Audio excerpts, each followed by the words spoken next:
É um grupo que surgiu na pandemia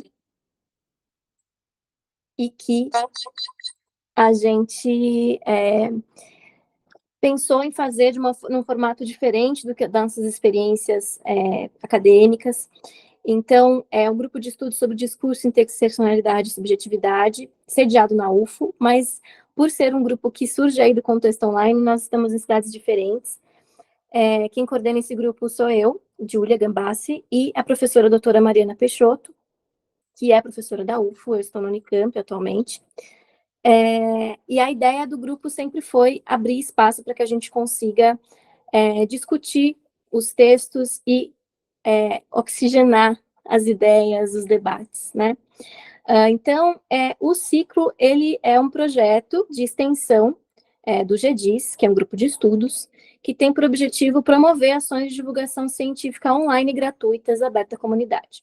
Então, desde 2020, a gente oferece uma vez por ano, sejam minicursos, palestras, e esse ano, o tema do ciclo e do grupo de estudos desse semestre é subjetividade e decolonialidade, né? Então, a gente abre hoje, em grande estilo, o nosso ciclo com a professora Aline, que vai falar com a gente sobre tempo, decolonialidade e políticas públicas.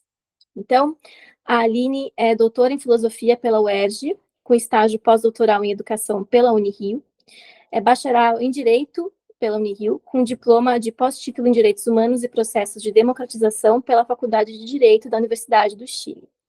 É professora e pesquisadora do Colégio Pedro II, atuando na educação básica, na graduação e na pós-graduação. Também é membro da Rede Carioca de Etnoeducadoras Negras, recém, e do Grupo Direito e Africanidades da Universidade do Estado da Bahia, UNEB. Então, antes de passar a palavra para a Aline, queria também dizer que a Morena estará auxiliando a gente hoje com a monitoria. Então, vocês podem ir enviando dúvidas e comentários durante a fala da Aline, que a gente vai registrar tudo. E vamos organizando para que ela tenha acesso a todas as perguntas e comentários, tá? Durante e no final da fala dela. E aproveito para apresentar, então, a Morena Dayó, que está fazendo mestrado em Linguística pelo Programa de Pós-Graduação em Linguística da Universidade Federal da Paraíba, e está com a gente desde que tudo era mato aqui nesse pequeno grupo. E também aproveitar e dizer que essa palestra, junto com outras do semestre passado, vão estar disponíveis na íntegra lá no nosso canal no YouTube. Então, vocês podem também aproveitar e acompanhar o conteúdo do ano passado lá, e divulgar também essa palestra, que eu tenho certeza que será incrível, para os seus colegas. Assim que o link estiver disponível, a gente manda para vocês por e-mail, tá? Sobre os certificados também, vou aproveitar que a Aline está se organizando ali. A Morena vai enviar para a gente aqui no chat o link de um formulário para que vocês preencham a presença, tá? E isso vai acontecer mais ou menos umas 8 horas, 8 e pouquinho, tá? Então, até lá, fiquem tranquilos, vocês vão receber o formulário para presença, e se vocês tiverem algum problema, eu estou aqui de plantão nos e-mails. Eu vou colocar aqui no chat para vocês, nosso canal no YouTube, para vocês terem acesso mais fácil, tá? Também nossa página no GDIS, do Instagram e no Facebook, ok? Então, desejo a todos uma excelente palestra. Aline, a gente agradece imensamente a sua participação, e é com você. Obrigada.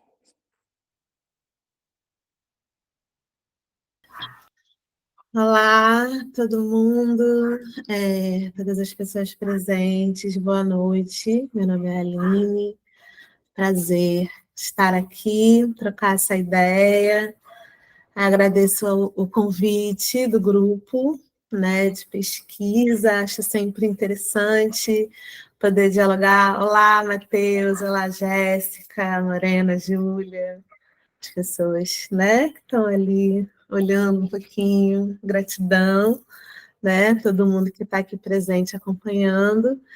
E aí, assim, eu pensei em algumas ideias, né, recebi esse convite, tomando, né, como referencial esse tema sobre discurso e subjetividade, e eu venho pensando já há algum tempo sobre essa temática do tempo, e aí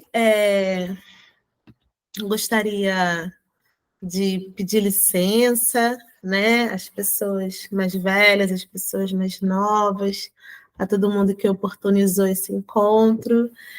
E espero que seja, né, muito bom para todos nós, todos nós. Esse tema do tempo, ele vem me pegando já há bastante tempo, né? Mas as contribuições, as reflexões que eu trago aqui, elas vêm muito a partir desses dois lugares de atuação que eu venho desenvolvendo nos últimos anos, que é o NEABI, o Núcleo de Estudos Afro-Brasileiros e Indígenas do Colégio Pedro II, e o grupo Direito e Africanidades, que é um grupo de estudos e pesquisas sobre justiça, pensamento africano e afro-brasileiro da Universidade da Bahia. Então, eu falo desse lugar, né, dessa formação que dialoga com a filosofia, com o direito para pensar políticas de justiça. Então, é mais ou menos nesse caminho, desse lugar, né, que eu venho trazer essas reflexões. E aí eu queria dizer para vocês, todo mundo ficar à vontade, quem quiser trazer contribuições, reflexões. Queria pedir para quem for tomar a palavra para se apresentar um pouquinho, pelo menos falar nome, lugar, né, para ter um pouco essa dimensão. A gente antes estava, né, falando dos lugares, de cada um onde está. Acho isso bem interessante para essa abordagem, né, da decolonialidade. Então é isso, eu falo do Rio de Janeiro, no diálogo com a Bahia, né, também em razão da minha ancestralidade paterna, meu pai que é do Recôncavo, mas nasci no Rio de Janeiro, e venho dialogando, né, no Rio, trabalho como professora de filosofia, na Bahia venho desenvolvendo esse diálogo, né, com juristas, uma galera preta do direito maravilhosa, que estuda filosofia africana e políticas de justiça. Então, é nesse diálogo com eles, né, principalmente a partir, vocês vão ver nas referências que eu vou trazer, né, o trabalho do professor Sérgio São Bernardo, que é o coordenador desse grupo na UNEB. E aí, quando eu recebi né, esse convite super provocador, provocativo, eu elaborei assim, né, uma proposta, um resumo, e fiquem à vontade, né, para discordar, pensar junto. Agradeço a oportunidade e o espaço de, né, poder trocar essas ideias. Então, o que eu pensei inicialmente? O objetivo do encontro é refletir sobre como diferentes concepções sobre o tempo podem influenciar em diferentes concepções sobre a humanidade e nossas relações com a natureza. Então, em que medida a maneira que a gente define o tempo pode implicar em determinadas compreensões de ser humano e em determinadas relações com a natureza, né? Quais são as relações entre humanidade, tempo e natureza? Então, nessa perspectiva, inicio indicando um contraste entre a concepção de tempo na filosofia moderna ocidental, na qual se destaca a noção de progresso. A filosofia moderna ocidental privilegia não apenas uma concepção linear do tempo, como também uma concepção de sujeito que desvaloriza a memória e a ancestralidade. Então, a ideia é apresentar, eu vou contrastar duas concepções de tempo. Uma fundada na filosofia moderna ocidental, nessa concepção linear do progresso, da civilização, e entendendo que essa concepção ela não é apenas linear, como, por ser linear, ela apaga a memória e a diversidade. E aí a outra concepção de tempo, ela vem na perspectiva Banto-Congo, essa contribuição que a galera da Bahia, de Terreiro, das filosofias africanas tem pensado, né? Já na perspectiva Banto-Congo, a identificação de ciclos naturais da existência está vinculada a uma concepção de humanidade comprometida com o fluxo do tempo e com os ciclos da natureza. Isso porque, assim como em muitas filosofias de povos originários, a humanidade é compreendida como parte e não a parte da natureza. Então, se em uma determinada concepção ela é linear, ela é voltada para frente, né? Ela tem uma perspectiva de ruptura, de afirmação do novo a partir da modernidade.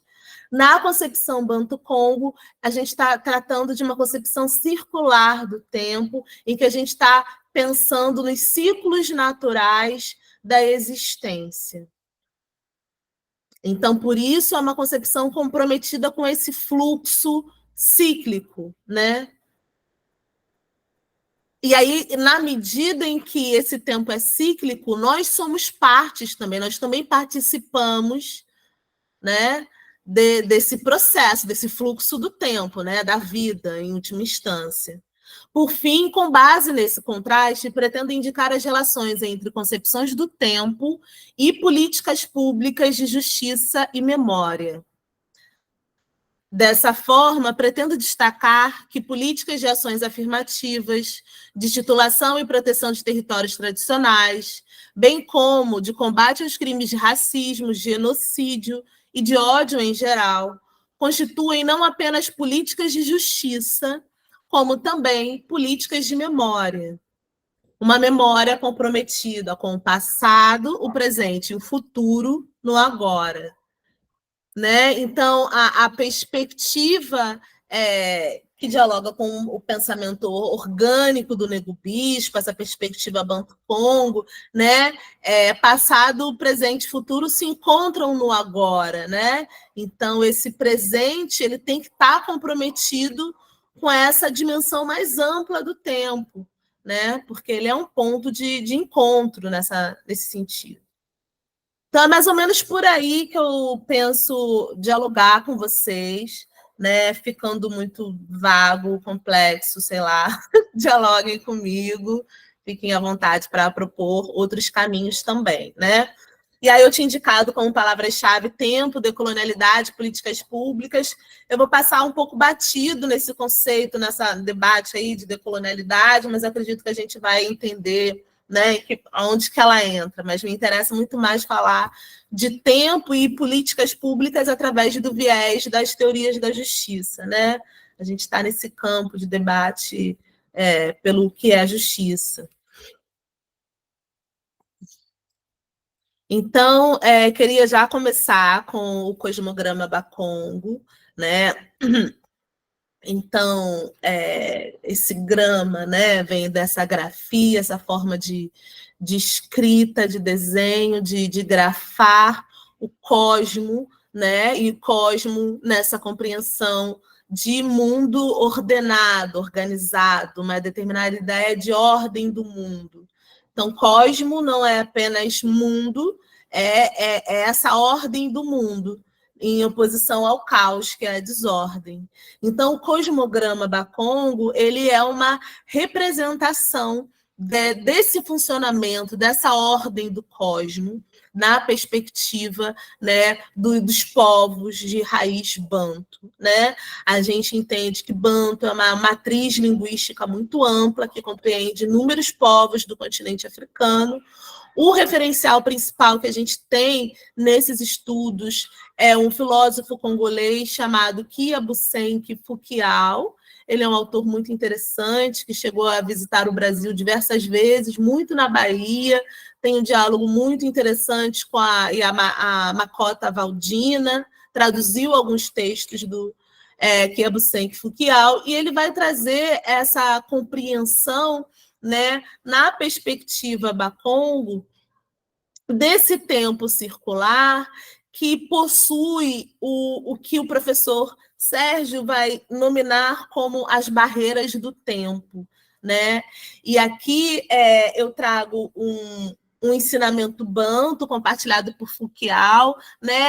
A referência principal que eu estou trazendo desse diálogo sobre o cosmograma Bakongo é esse livro do professor Sérgio São Bernardo, Direito e Filosofias Africanas no Brasil. E aí ele está pensando ancestralidades, ubuntuidades e o pensamento Kalunga como formadores do repertório ético-jurídico brasileiro. É um livro de 2002, muito interessante. Né? Ele é muito mais amplo e complexo. Eu estou aqui num pontinho aqui, tentando, né, entender, entrar nessa história, que ele está num debate muito interessante, mais profundo, com autores do direito da filosofia africana, né, do Brasil e do continente, principalmente de Moçambique, de Angola, enfim.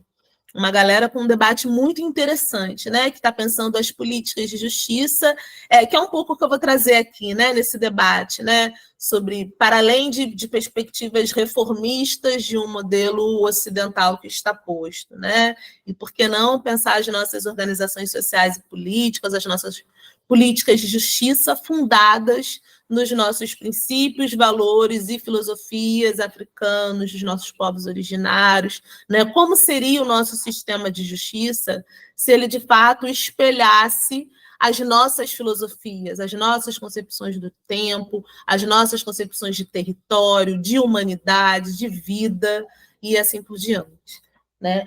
Então, o Foucault, ele traz esse provérbio, esse ensinamento, Maquenda Maquisa, que afirma o que acontece agora voltará depois. E ele vai justamente expressar, né, esse cosmograma Bakongo é uma representação gráfica de uma filosofia, de um entendimento do tempo que a gente pode identificar em algumas tradições, né, e filosofias africanas e afrodiaspóricas, né? Aqui a referência que a gente está tomando é a perspectiva Bakongo de Foucault, né? Então, isso que acontece agora, voltará depois, ele já demonstra aquilo que a gente estava falando no início, desse passado, presente e futuro, né, no agora. Então, essa representação do cosmograma, ela vai indicar, né, essas 4 barreiras do tempo, que são esses pontos que indicam determinados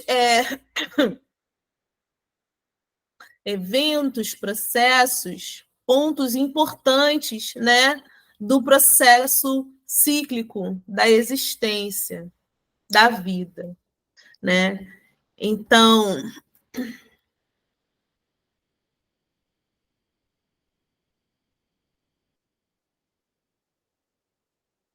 a gente vai encontrar diversas representações do cosmograma Bakongo.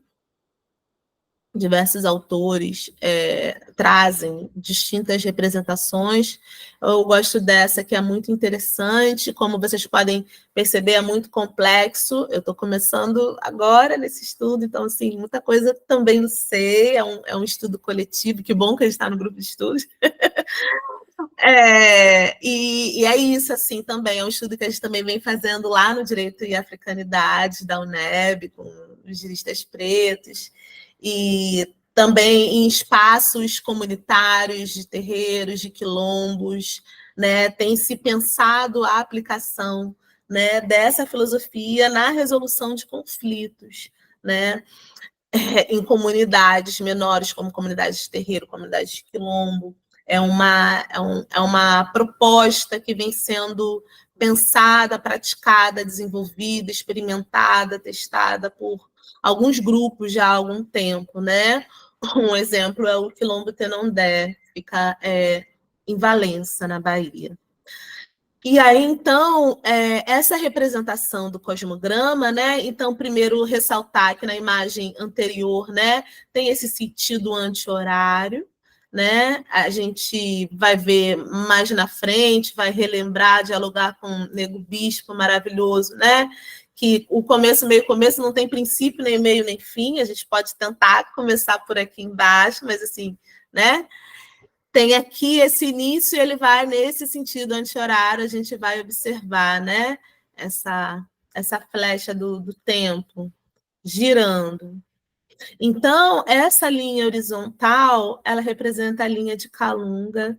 Kalunga tem vários sentidos que eu também estou tentando compreender até hoje. No cosmograma, essa linha de Kalunga, ela pode representar, né, tanto o oceano, quanto essa divindade maior, como também essa linha que o professor Sérgio defende, que é uma linha de união, não é uma linha de separação entre o mundo físico e espiritual, né?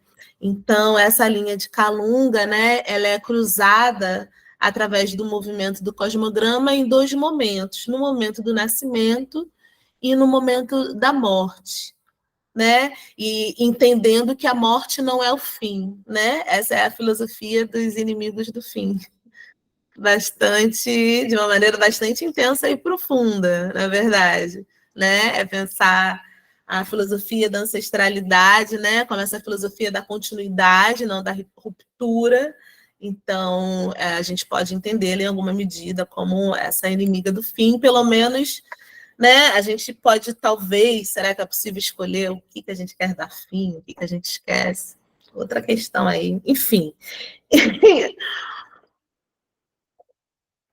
Tá indo, né? Acho que a gente está conseguindo acompanhar.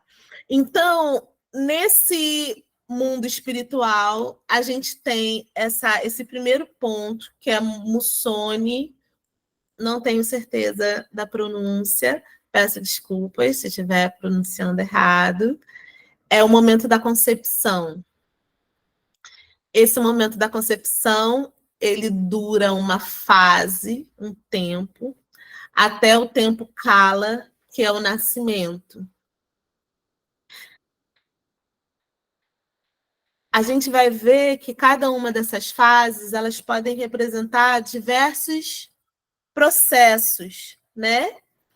Mas sim, concepção, nascimento, a partir do nascimento, ser nutrido pela sua comunidade, seguir as suas orientações, até o ápice do mundo físico, o amadurecimento, que é o Kula, sol de meio-dia, e a partir do Kula, desse amadurecimento, né, a construção do seu legado, a escolha do que se deseja, do que se pretende, do que se deixa para a sua comunidade, até cruzar a linha de Kalunga e retornar ao mundo espiritual, né? Então, são esses 4 pontos que são indicados pelo professor como as barragens do tempo, né? De uma maneira muito intensa, né, gente? Eu acho super profundo. Dá para ficar um tempo respirando e tentando absorver, né? E aí, qual que é a ideia? Essa é uma das representações do tempo que cabe em inúmeras filosofias, né? Então, é isso. Pode ser o ciclo da vida humana, mas pode ser o ciclo da vida vegetal, pode ser as 24 horas do dia, né? Inicia meia-noite, 6 da manhã, meio-dia, 6 da tarde, né?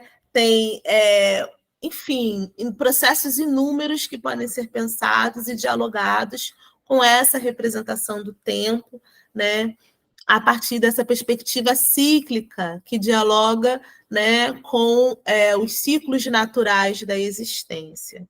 Então, o professor Sérgio ele vai dizer que a noção de tempo para os Bantu-Congos, segundo Foucault, é um tempo totalmente enraizado em sua vida integral. Ele é compartilhado em tudo que se faz na vida cotidiana. Tratamos logo de esclarecer que este conceito de tempo é um entre vários conceitos associados aos povos Banto, Dingo-Dingo. Este conceito de tempo está associado à ideia de criação, transformação e o funcionamento da própria vida. Divide-se em tempo cósmico, natural, vital e social. E essas passagens são quaternárias e cíclicas. Não tem fim e nem começo. E se apresenta graficamente através das barragens do tempo, ligada às fases de concepção, nascimento, amadurecimento e morte de tudo que existe. A gente precisaria de um tempinho para entender com mais calma, né, os sentidos desse tempo cósmico, natural, vital e social. Se vocês tiverem interesse, a gente pode voltar nisso mais à frente, mas eu sei que é uma questão filosófica intensa e profunda. E se houver interesse, a gente retorna nele, tá? O que eu vou destacar agora para a gente é essa perspectiva quaternária e cíclica, né? E o que eu quero destacar que a gente observe que é uma concepção de tempo que não é centrada no ser humano. Muito fundamental. Tanto cósmico, natural, vital, social, não necessariamente é centrado no ser humano.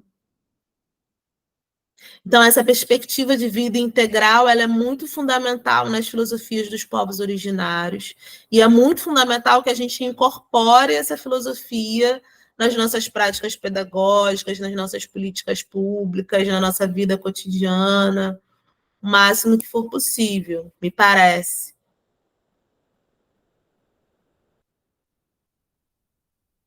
Então, no diálogo com o Nego Bispo, salve, axé, saudade, ele vai trazer essa contribuição, né, do pensamento orgânico e do circular. Ele vai dizer: a capoeira é rodando, o samba é rodando, o batuque, a gira nos terreiros de umbanda, de candomblé, tudo para nós é rodando, tudo para os colonizadores é linear, é um olhar limitado a uma única direção. Os quilombos são perseguidos exatamente porque oferecem uma possibilidade de viver diferente. Compreendemos que há um saber orgânico e um saber sintético. Enquanto o saber orgânico é o saber que se desenvolve desenvolvendo o ser, o saber sintético é o que se desenvolve desenvolvendo o ter. Somos operadores do saber orgânico e os colonialistas são operadores do saber sintético.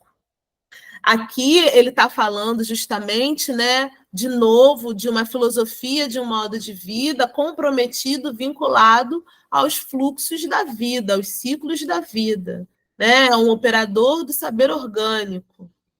Né? Por isso que ele vai falar da reedição, né? A gente vai reeditar as nossas filosofias, né? Aquilo que nos alimentou e nos alimenta. Bom, então ele traz essa concepção cíclica do tempo, né? Do começo, meio começo, que não tem início, que não tem fim, qualquer ponto pode ser o começo, qualquer ponto pode ser o meio.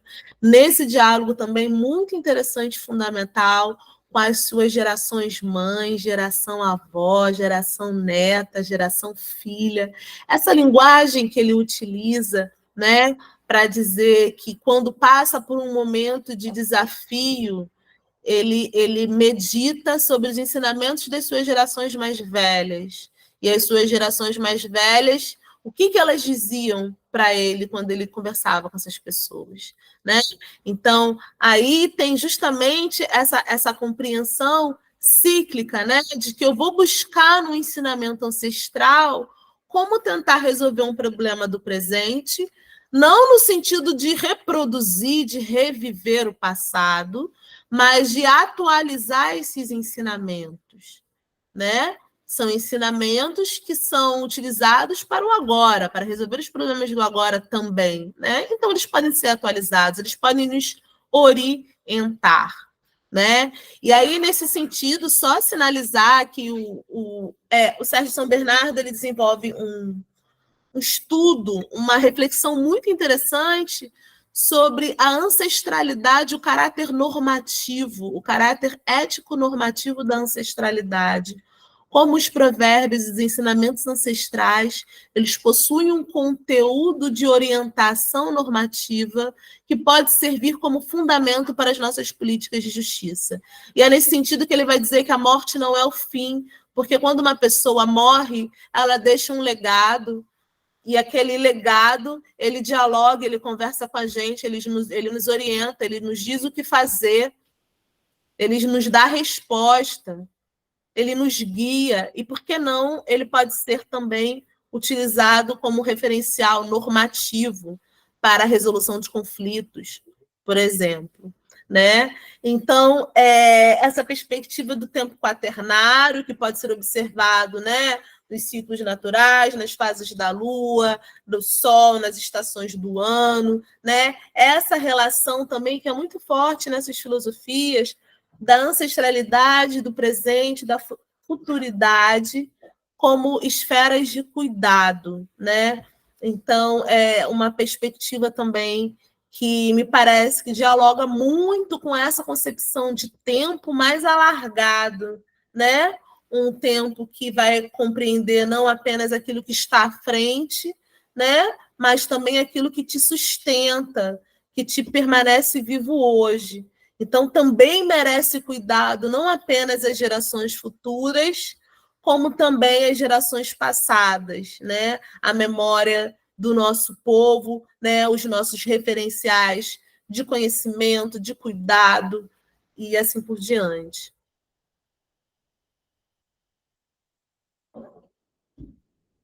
E aí, no contraste, né, a outra concepção de tempo, essa concepção de tempo linear, a gente pode imaginar aí várias representações imagéticas, eu não consegui trazer nenhuma que não me desse ranço, mas a gente pode pensar nas representações lineares do tempo, essa coisa da linha do tempo, da linha do progresso, das sociedades primitivas, das sociedades civilizadas, nessas representações da evolução humana, né? E o quanto que elas incorporam essa filosofia do progresso que pensa início, meio e fim. Então, são filosofias, né, que é o que o Krenak também dialoga, né, que pensam o fim do mundo, o apocalipse, o fim da história, o fim da arte. O fim é um problema para vocês. O fim da história. As filosofias do pensamento orgânico circular, eles estão pensando em conexão, em equilíbrio, em energia vital, né? O bem viver. As filosofias ocidentais, como elas são centradas para frente, elas só estão olhando para o fim. Né? Que elas vão dizer que o início é o primitivo, o meio sou eu o moderno, fim é o fim de tudo, acabou. Né? O que me sobra é essa visão fatalista, pessimista, desesperada do Ocidente. Né? Então, por isso que é interessante a gente observar, né, quando eles destacam isso, o Krenak, os povos indígenas em geral, as populações africanas, né, essas filosofias fundadas, acho que foi o Renato Nogueira que em algum momento falou isso, né, dessa distinção interessante entre sociedades centradas no trabalho, né, e sociedades centradas na festa, no gozo. Você vai trabalhar no cuidado mútuo, coletivo, na contação de histórias, né? Na produção artística. Então, você tem o trabalho, sim, para você ter o seu conforto, para você sobreviver, mas a sua vida não é centrada nisso. Né? Enfim, dentro dessa concepção linear do tempo, a gente tem uma determinada concepção de filosofia da história, né? E essa ideologia colonial, que eu também não pretendo me demorar, mas se alguém tiver dúvida e quiser, né, trazer questões a respeito, podemos falar, né, sobre como a ideologia colonial do progresso ela está fortemente vinculada a uma determinada concepção de história, uma determinada filosofia da história, que pensa esse fim da história, que pensa essa pré-história, né, esses povos que não têm história, né, essas sociedades que são consideradas aquelas que fazem a história, tal, os grandes navegadores, né, e que rompe, né, essa ideia da modernidade como esse momento histórico de ruptura, né? Enfim, então as tradições filosóficas modernas elas incorporam essa ideia, essa ideologia do progresso, e é essa ideologia do progresso que fundamenta as violências coloniais, né? Justamente essa compreensão de afirmação do outro como inferior e não humano, e aí, portanto, a violência, a escravização, etc., o genocídio como processos de purificação da alma humana, etc. Então, o que eu quero trazer como questão aqui, né, será que as nossas tradições são colonialistas ou contracoloniais? Porque no debate sobre modernidade, né, os modernos, os tradicionais e os modernos, aí a gente tem que se perguntar de que modernidade a gente está falando e de que tradições a gente está falando, né? Quando a pessoa se afirma conservadora, você é conservador de que tradições? né? E quais tradições a gente escolhe adotar como critério orientador para tomar nossas decisões, né? Então, agora, né, já caminhando para a perspectiva, para o debate das políticas públicas, das políticas de justiça, né? O que fundamenta, o que orienta, né, as nossas decisões, né? São as concepções de tempo vinculadas à lógica do progresso, né? Essa narrativa da Constituição brasileira, né? Do processo colonial como um processo civilizatório, né? Então, esse processo civilizatório marcado por violências, né, radicais, violências raciais, violências sexuais, de gênero, de toda ordem, né? É isso que é processo civilizatório? Ou quando a gente está pensando as políticas públicas que a gente quer fazer prevalecer e expandir, né, nos lugares que a gente atua, nos lugares que a gente acessa, serão políticas públicas fundamentadas em uma concepção de justiça e em uma concepção de cuidado que vai muito além da geração presente, que vai muito além de uma determinada concepção de humanidade, né? Que vai muito além dessa perspectiva colonialista do progresso.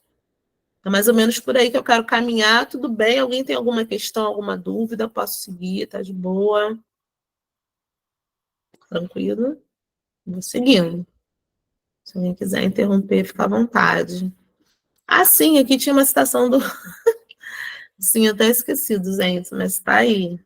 O Habermas, né, esse filósofo alemão, ele tem essa obra, O Discurso Filosófico da Modernidade.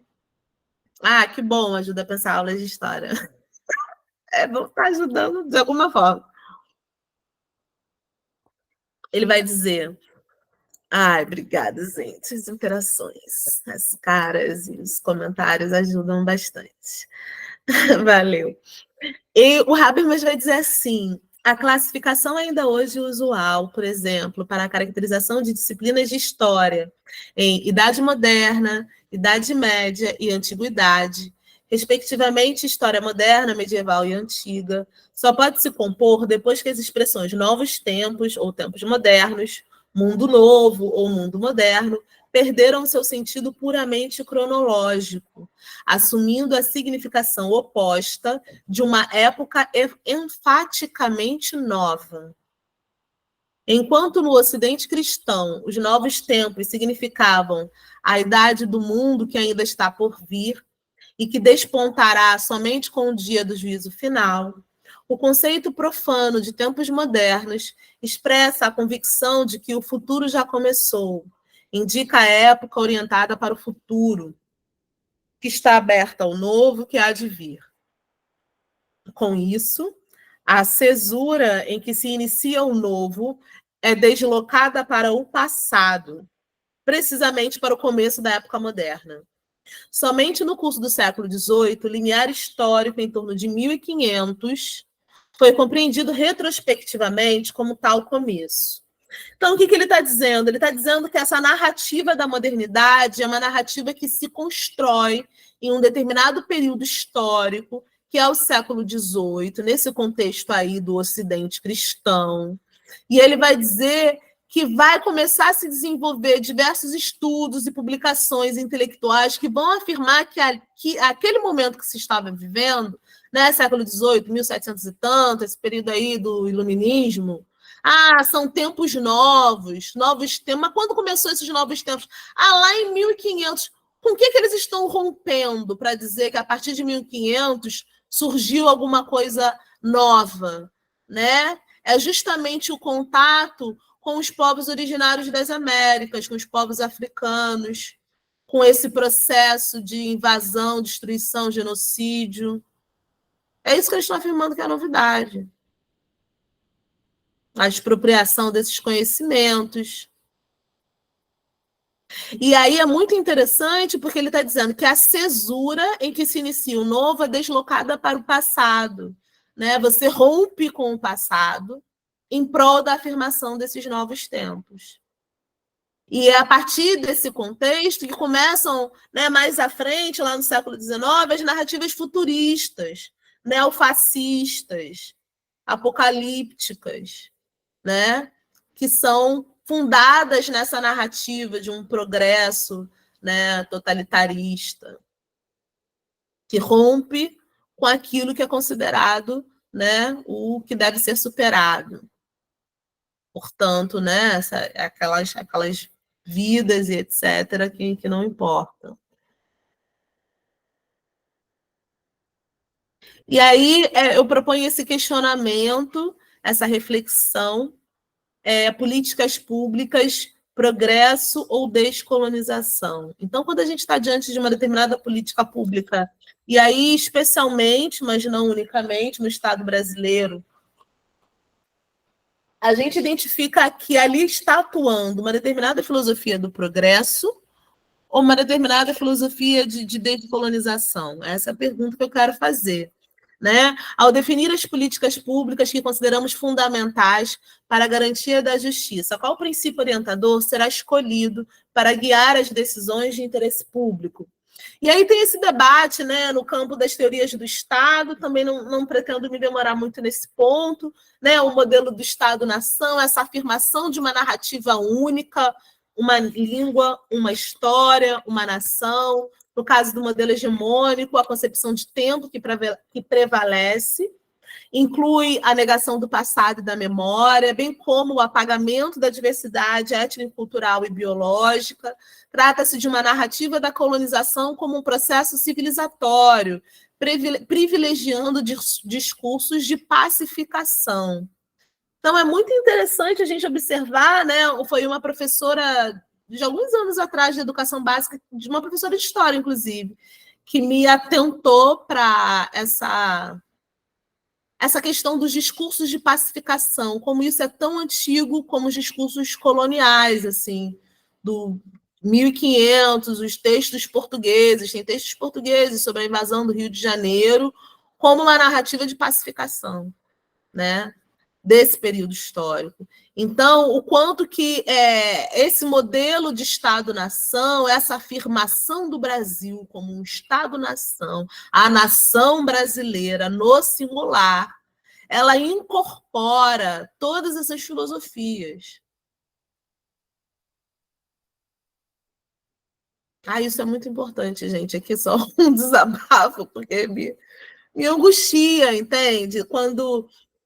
Porque eu, de fato, tive essa experiência atuando como advogada durante um tempo de comunidades quilombolas e o quanto que a concepção de Estado influencia no entendimento e na aplicação das políticas públicas, né? O quanto que muitas vezes é negado o reconhecimento de determinados territórios indígenas, de determinados territórios quilombolas, de determinadas vidas e existências, em nome de uma narrativa, né, totalitária, única, não, é uma nação, é o povo brasileiro, e aí você esvazia, né, essa diversidade.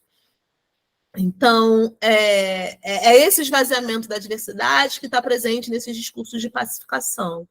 E aí é até um debate mais complexo, né, sobre cultura de paz, direito internacional, uma treta, né, mais para frente. E aí, então, existe um outro modelo de Estado que vem já em discussão já há algumas décadas aqui, né, pelo menos nas Américas, que é a perspectiva de Estados plurinacionais, a defesa de uma ética do cuidado biocósmico, aliada a uma percepção das esferas do cuidado, que envolvem não apenas humanos, como também a ancestralidade, a natureza e a futuridade. Aqui a gente tem uma narrativa da colonização como invasão e genocídio, enfatizando a pluralidade de línguas, de saberes, de histórias e de povos sobre o mesmo território.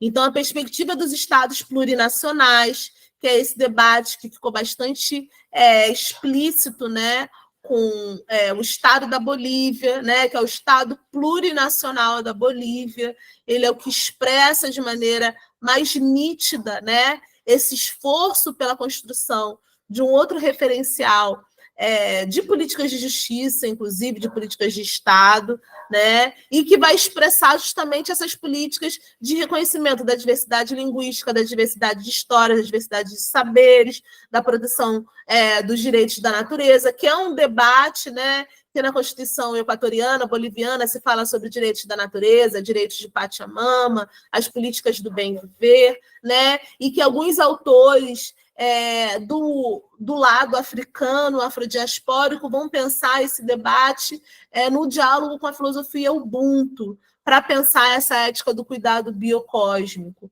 que vai, então, incluir a natureza, mas também a ancestralidade, também os planetas, as estrelas. A gente vai ampliar as nossas esferas de cuidado nessa perspectiva de vida integrada. Vocês querem fazer uma pausa, gente? Eu vi que alguém falou alguma coisa no chat sobre Fanon. Quer comentar um pouco, falar alguma coisa? Pronto, eu acho que foi o Matheus. Fique à vontade, Matheus, para comentar. Obrigado, boa noite. Eu sou o Matheus, eu moro em Uberlândia há, em média, uns 3 anos, mas eu sou do extremo norte de Minas, quase na Bahia ali já. A gente tem muita influência, graças a Deus, da região, mas o paralelo que eu estava conseguindo fazer com o Fanon, mais especificamente, é com o livro dele, Peles Negras, Máscaras Brancas, né? Onde ele fala exatamente sobre essa questão da pacificação que você trouxe posteriormente. E aí que eu estava fazendo um paralelo com a docilização em Foucault, mas eu vi que basicamente a pacificação é uma outra coisa, mas que pode-se fazer esses paralelos, mas eu pude entender um pouquinho, né, que é o lance basicamente dessa cultura da paz e o amor, mas que paz e o amor é esse que as várias humanidades buscam pregar, né, as várias sociedades em si, em sua maioria colonizadoras e ocidentais. Sim, Matheus, sim. É muito interessante essa relação que você fez, né, entre a docilização e a pacificação, né, e a cultura do paz e amor. Acho que é uma reflexão que vale a pena desenvolver, sim, porque, de fato, tem diferenças, mas também tem aproximações muito interessantes, né, que permitem a gente perceber, né, justamente esses processos de subjetivação, né, que é esse campo de diálogo do grupo de estudos, em que medida esses processos, essas concepções de paz, de liberdade, né, elas influenciam nas nossas concepções de sujeito, nos nossos modos de agir, de sentir, né, de nos relacionarmos, o que a gente aceita, o que a gente não aceita, como a gente exercita o nosso poder, né, com doçura ou com violência. É o debate aí, né? Vem aí. Júlia, ia falar alguma coisa? Não? Tá de boa? Ah, tá. Aline, Oi. tem um outro comentário aqui no chat que os discursos civilizatórios têm sustentado o processo escravocrata, né, e ainda sustentam a nova colonização epistêmica, né, a colonialidade. Isso também tem que ser colocado por Fidel.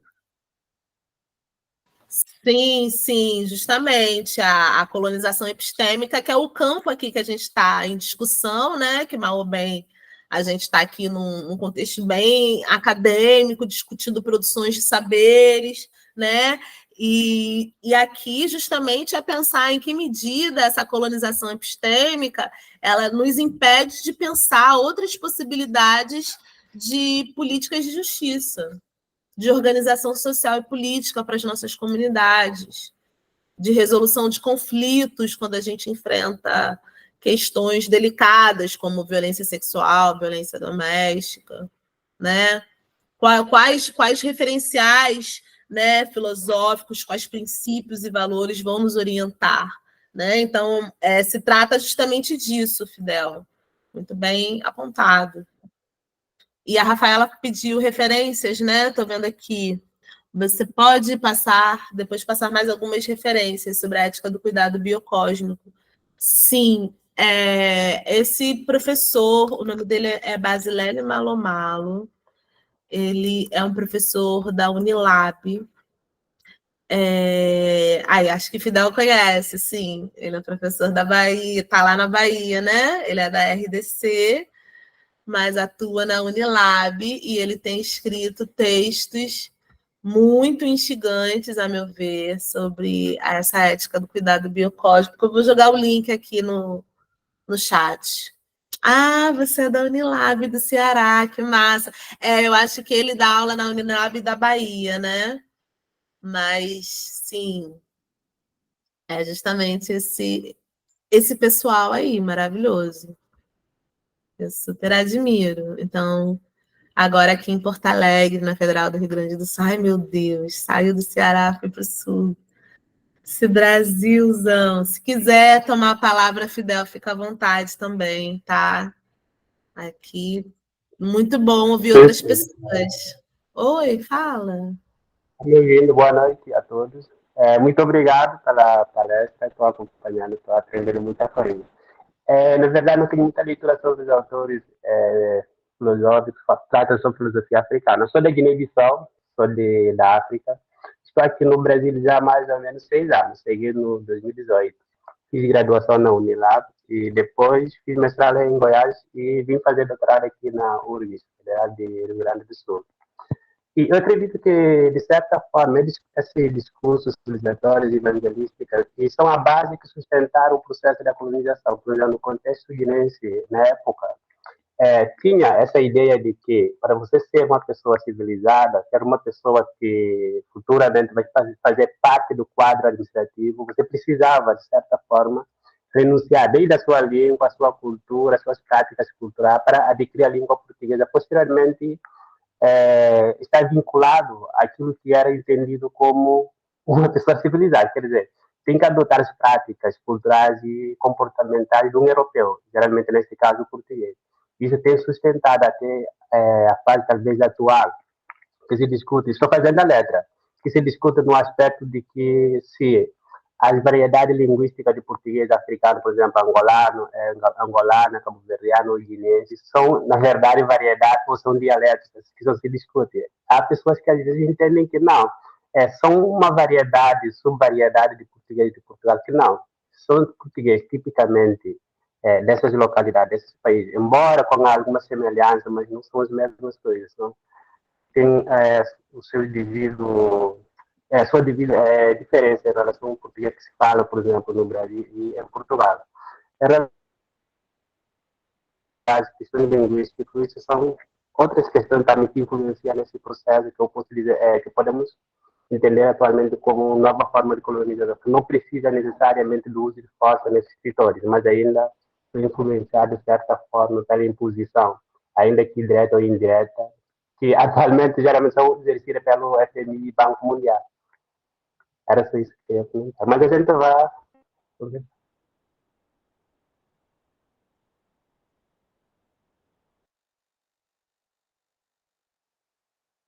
Oi, Fidel, gratidão pela sua contribuição maravilhosa. Falou um pouquinho, eu entendi uma parte, mas eu acho que eu captei.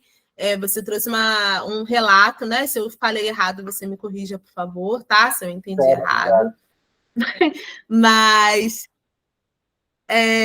eu achei muito interessante, muito importante você trazer justamente, né, essa referência do quanto que esse colonialismo português, né, ele tem esse traço muito forte da imposição cultural, que não é só português, né, o colonialismo europeu em geral, mas essa lógica da imposição cultural que a gente às vezes imagina que é uma coisa simplesmente, foi só um costume, uma coisa ali aconteceu, mas quando a gente vai pesquisar a fundo, né, políticas públicas foram desenvolvidas, atos normativos foram emitidos, legislações e decretos, né, punições estabelecidas para aquelas pessoas que não assumiam aquela determinada língua, que não cumpriam com aquela determinada fé imposta, né, aqueles costumes e assim por diante.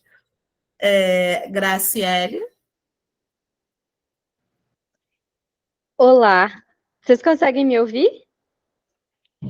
Eu me chamo Graciele, eu eu sou de Patrocínio, pertinho de Uberlândia, mas eu moro um tempo do ano em Belo Horizonte, outro tempo do ano atualmente em Copenhague, por causa do trabalho do meu marido. E por que eu estou contando isso? Primeiro, porque você pediu para a gente se apresentar, marcando onde era de onde é que a gente fala. E segundo, porque esse tema da decolonização, ele me atravessou muito mudando para a Europa, sabe? Primeiro, com um incômodo muito grande com essa experiência de ser imigrante, e segundo, de estar em um lugar onde é tão forte, assim, ser o lugar de colonizador, sabe? E aí foi aí que eu fui tentar buscar outras formas de existir, que fizessem sentido para mim e que tivessem. E que eu acho que a gente ainda tem que avançar, né? O Brasil tem. A gente tem que construir muito. Eu posso estar enganada, mas eu acredito que a gente tem que construir essa identidade nossa, porque essa identidade é nossa, né? E sair um pouco desse lugar de colônia, de colonizado, que eu acho que esse lugar, ele ainda, mesmo depois de tanto tempo, ele ainda nos atravessa de uma forma muito marcante. E aí, uma das minhas inquietações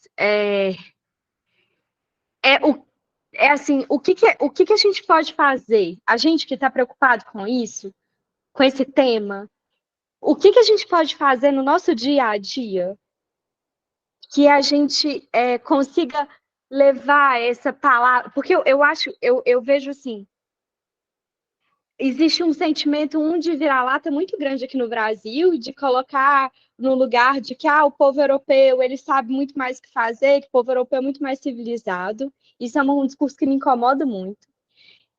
E dois, de que o que há de herança dos povos originários, ela é taxada de uma forma muito pejorativa. O que é que eu, enquanto uma pessoa que estou tentando me letrar, o que é que eu, no meu ambiente, que ainda é um ambiente muito branco, o que eu posso fazer? O que eu posso... Porque eu acredito de verdade que a forma de existir do homem branco europeu, ela é falida, e ela é uma tragédia anunciada para o mundo. E a gente precisa aprender a existir de uma outra forma.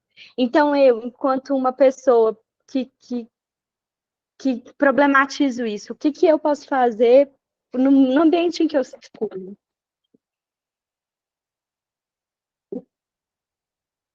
Sim, vou responder de uma vez, Graciele, que Fidel também levantou a mão. Correr daí. Jéssica. Ai, viva as alegrias. Estou bem me organizando para isso. Na verdade, esse é um dos meus conflitos atuais. Não aguento mais. Mas hoje eu estou no Brasil, graças um axé para isso, né? Axé. Que bom. Bom, então, vou responder junto com o Fidel, que aí eu, a partir da resposta, retomo a nossa conversa. Pode ser assim? Fidel? Sim, estou de volta. Queria só comentar um pouco. Dessa vez, meu comentário vai mais concentrar em questões legislativas, questões de normas e das leis, mas vou ter como foco a questão guineense. Vou tentar falar um pouco rápido, porque é um pouco lento, porque a crítica às vezes fala um pouco rápido, não vai conseguir acompanhar. Mas é o seguinte, no contexto guineense, depois da independência, 73, o que houve? Na época, tanto no sistema legislativo ou sistema jurídico, era tipicamente de Portugal. Tanto o Código Penal, Código Civil, todas as leis eram portuguesas. Só que o que aconteceu? Depois da independência, como tinha enraizado essa ideia de que, para ser civilizado, você tem que adotar as normas, as condutas que são tipicamente portuguesas, isso continuou até presente data. O que houve? Pegaram só simplesmente Código Civil português e Código Penal português, fizeram pequena adaptação. Hoje em dia, quando você pega a legislação guinense em relação à cultura, geralmente tem divergência. Você vai ter, em termos culturais, sobretudo no direito de família, questão da herança, você vai ver que vai ter muito caso, por exemplo, nos tribunais, sobre questão da herança. Por exemplo, a nossa família, tipicamente guinense, é uma família grande. Enquanto na nossa legislação, para regulamentar, resolver esses problemas, tem uma outra perspectiva portuguesa, uma família muito mais linear. numa família horizontal. Essa questão geralmente se discute-se a necessidade de fazer essa adequação, que eu acho é muito interessante, tentar fazer a legislação partindo do contexto local, não de um contexto fora do território. Não que isso não pode ser levado em consideração, é necessário, mas deve ser levado em consideração adaptando a partir do que é local e depois vendo também o que está sendo feito fora do país, num outro contexto, num outro continente, porque não dá tempo para viver isolado. Mas só que, tendo sempre em conta o que representa, o que a legislação será aplicada. Isso também deve ser feito de acordo também, por exemplo, vamos fazer uma política pública. Essa política pública pode inspirar nas outras políticas públicas implementadas nas outras nações, outros países, mas deve sempre partir da realidade local dos indivíduos que vão beneficiar dessa política pública. Analisar a quem vai fazer e qual vai ser a vantagem e desvantagem dessa política pública se for aplicada em um determinado contexto. Tá, muito obrigado. Gratidão, Fidel, gratidão, Graciele, por suas contribuições e reflexões muito boas. Começando pelo Fidel, essa questão do pluralismo jurídico, né? Essa é a questão do pluralismo jurídico, que a gente vai ver um pouco, que o Brasil está bem, me parece, eu não tenho certeza, é um pouco isso que a gente vem discutindo no direito à africanidades, né? Com relação à capacidade do Estado brasileiro, e no seu caso, né, do Estado guineense, de absorver as formas de organização social e política das suas comunidades, né, as suas comunidades políticas que não necessariamente expressam, estão organizadas e vivem de acordo com esse sistema normativo ocidentocêntrico, né? Então, esse que é o debate do pluralismo jurídico, é a possibilidade de um território reconhecido como um território diferenciado, um território indígena, um território quilombola, uma comunidade terreiro, poder pleitear, reivindicar, defender e aplicar os seus próprios métodos de resolução de conflitos. Então, Fidel ele trouxe um exemplo muito interessante que diz respeito às questões de herança. Eu lembrei de uma leitura que a gente fez no Direito à Africanidades, de um autor chamado John Murungi. E ele vai falar de uma filosofia africana do direito, e ele traz um estudo de caso muito interessante, de um caso no Quênia, que lembra eu não sei quem acompanhou a história da mãe Estela de Oxóssi, e a maravilhosa, né, que faleceu há algum tempo na Bahia, e tinha essa questão do direito, dos processos, de como lidar, né, com quais regras seguir, né, no cuidado com a pessoa falecida e com os seus bens, né? E principalmente, né, quando há divergência de orientações entre a forma da sua comunidade. No caso analisado por esse livro do Murungi, a divergência era entre a linhagem do homem que faleceu e a linhagem da esposa, porque a esposa defendia que ela tinha o direito de enterrar o seu marido, porque ele era o marido dela, ele vivia com ela, eles tinham uma casa juntos. Mas a linhagem afirmava a anterioridade da comunidade, que a casa dele era no território da sua comunidade. Então, quem deveria orientar e decidir, né, pelas regras de cuidado do falecimento era a comunidade, né?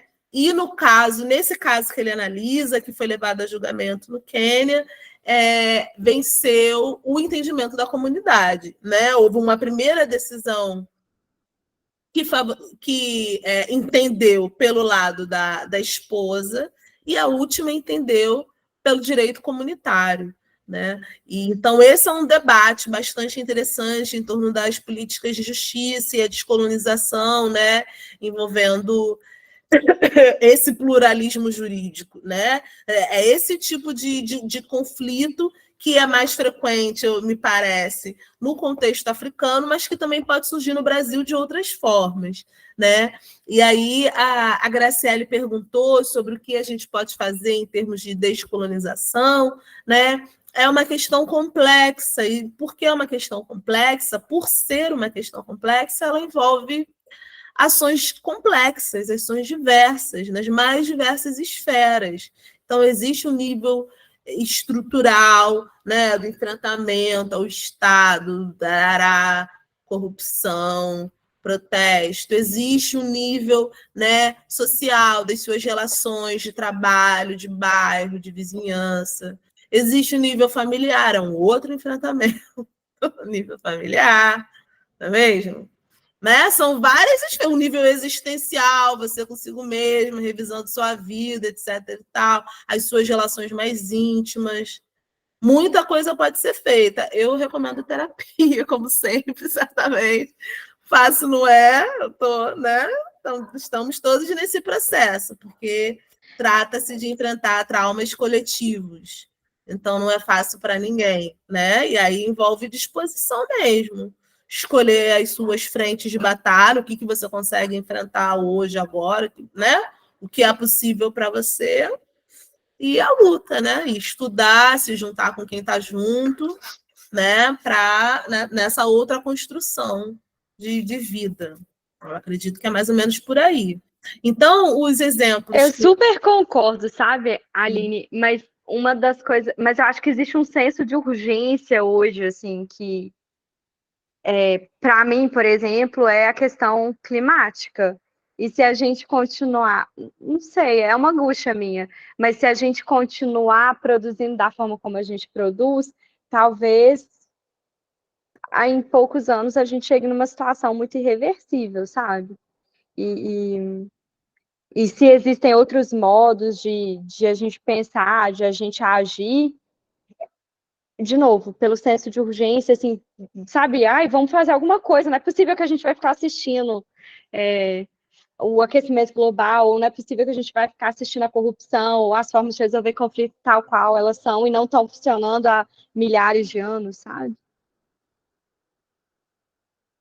É.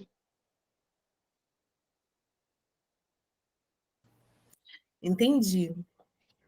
É isso, né? Escolher as nossas frentes de batalha e a luta, e se juntar com quem já está fazendo, né? Acho que ninguém está inventando a roda e também não tem fórmula, não tem manual. Então, é a construção coletiva, disponibilidade para a construção coletiva, né? Fórmula, manual, adoraríamos. Se tivesse, se existisse, não estaríamos aqui falando sobre isso, estaríamos talvez falando sobre outras coisas. Enfim. Então, os exemplos que eu queria trazer com vocês, eu faço um convite para a gente pensar se eles estão no campo da reforma de um sistema que está posto, ou se será nada, Graciele, estamos aí. Ou se essas políticas públicas elas estão mais próximas de um viés, quem sabe, será revolucionário, né? Então, é essa reflexão que eu queria fazer. Se a titulação, reconhecimento e proteção de territórios indígenas, quilombolas, de comunidades tradicionais, né? Como interpretar esses direitos pela via do apagamento ou pela via da reparação?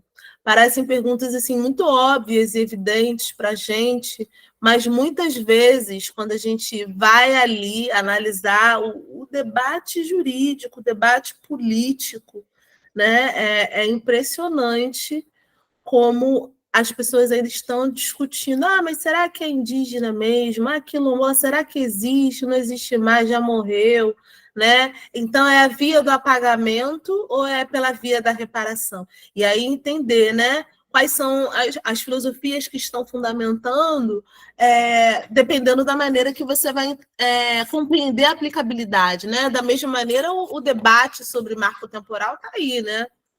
Nem trouxe, mas era mais evidente que eu poderia ter trazido, né? Que o marco temporal está falando justamente sobre isso, é o estabelecimento de um marco temporal a partir do qual se considera, né?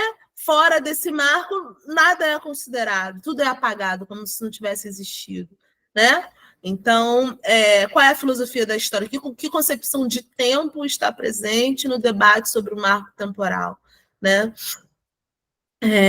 sobre o reconhecimento e combate ao genocídio de populações negras e indígenas, o que define um genocídio, né? Então, será que o debate que a gente está fazendo atualmente sobre genocídio, né? Ele é um debate reformista, ele é um debate que só mantém o que já está posto, muda ali umas palavras, um modus operandi, mas no fundo, né? Ou ali tem de fato uma perspectiva, e agora sim, né, de ruptura, né, com esses modelos.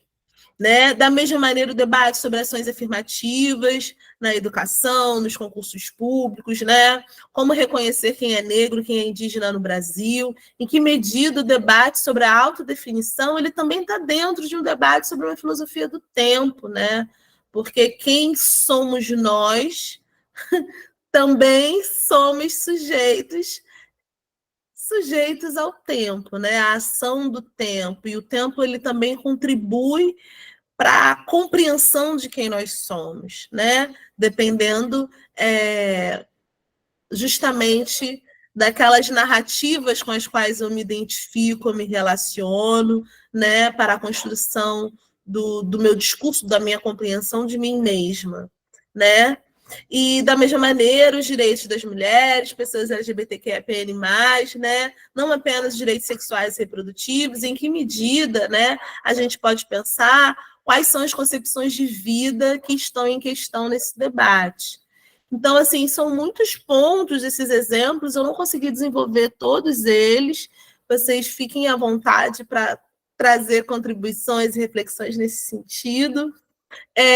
Mas então é isso, né? Como que a gente pode pensar as políticas públicas nessa relação com determinadas compreensões do tempo? Então, o pano de fundo filosófico é o debate sobre teorias da justiça, esse é um debate já bastante antigo, né? Entre as teorias da justiça compensatória, que vão afirmar que, diante da impossibilidade da completa reparação do fato danoso, aplica-se medidas de compensação, né? Então, você nunca vai reparar totalmente, você só vai tentar compensar, né, o dano que foi causado.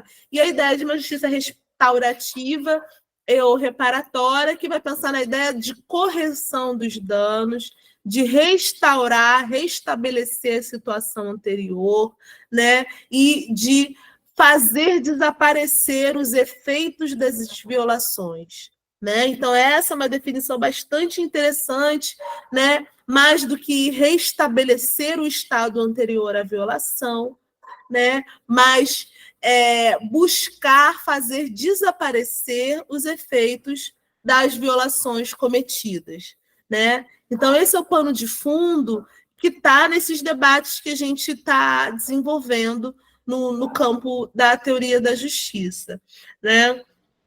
E desses exemplos que a gente vai trabalhar. Aí eu vou tentar, na verdade, não sei, né, ir um pouquinho mais rápido para dar tempo de, no final, a gente poder trocar, né? Talvez eu não me demore tanto aí nesses próximos pontos. Vou tentar passar um pouco rápido. Se for rápido demais, vocês me avisem e eu demoro um pouquinho mais. Bom, então, com relação aos povos indígenas, né? Esse é um debate, eu estou trazendo como referência o trabalho do Daniel Munduruku, né?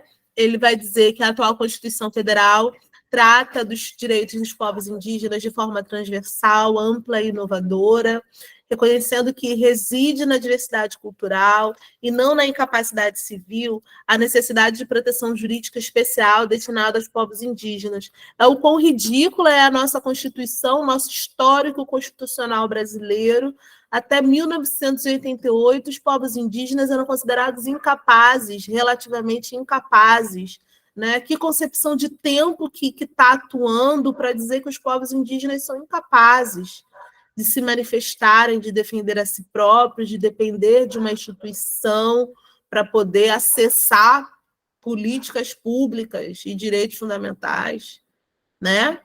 E aí ele vai dizer isso, né, que a Constituição de 88 ela estabelece uma ruptura importante, né? Ela faz parte dessa tradição do novo constitucionalismo latino-americano, ela caminha no diálogo com essas políticas do multiculturalismo, mas ela